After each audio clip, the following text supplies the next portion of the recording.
চলতি মাসের শুরুতে প্রবাসী আয়ের প্রবাহ উল্লেখযোগ্য হারে বেড়েছে। প্রথম 8 দিনে $1 বিলিয়ন বা $100 কোটি রেমিটেন্স এসেছে। এ ধরনের প্রবাহ অব্যাহত থাকলে ডিসেম্বর শেষে প্রবাসী আয় $5 বিলিয়ন বেশি হতে পারে, যা দেশের অর্থনীতির জন্য একটি ইতিবাচক সূচনা হবে। এদিকে প্রবাসী আয়ে উৎফুল্ল প্রবাহের ফলে ব্যাংকগুলোতে ডলারের উদ্বৃত্ত সৃষ্টি হয়েছে। পরিস্থিতিতে দেশের বৈদেশিক মুদ্রার যোগান চাহিদার ভারসাম্য ঠিক রাখতে 13টি বাণিজ্যিক ব্যাংক থেকে $20 লাখ কিনেছে কেন্দ্রীয় ব্যাংক।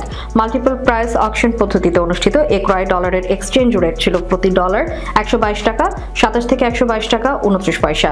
সব মিলে চলতি 2025-26 অর্থ বছরে এখন পর্যন্ত মোট ডলার ক্রয়ের পরিমাণ ক্রমে দাঁড়িয়েছে $2,514 মিলিয়ন বা $2.5 বিলিয়ন। মঙ্গলবার বাংলাদেশ ব্যাংকের নির্বাহী পরিচালক ও মুখপাত্র আরিফ হোসেন খান এসব তথ্য জানায়। বাংলাদেশ ব্যাংক জানায়, চলতি মাসের 1 থেকে 8 ডিসেম্বর সময়ে দেশে $100 কোটি রেমিটেন্স আসে। সেই হিসেবে প্রবাসী আয় বেড়েছে 21%। চলতি অর্থ বছরের জুলাই থেকে 8 ডিসেম্বর পর্যন্ত রেমিটেন্স এসেছে $1,404 কোটি। গত বছরের একই সময় এসেছিল $1,196 কোটি। ফলে এই সময়ে প্রবাসী আয় বেড়েছে 17%।